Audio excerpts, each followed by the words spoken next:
Осы жұрттың бәрі осы қыздың күйеуі жоқ па дейді, сен жүресің азынан кешке жиі қаңғып. Айналайына шықсайын елдің бетіне. Шықпайды екенсің, ажырасам жетеді. Ажырассаң бала менімен қалады.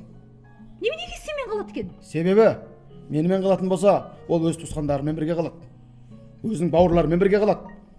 Мен үйленген жағдайда оған өгей болатын бір адам болады. Ал сенімен кететін болса не болады, білесің ба? Не болады? Сен күйеуге тисең, оның бүкіл туысқаны оған өгей болады.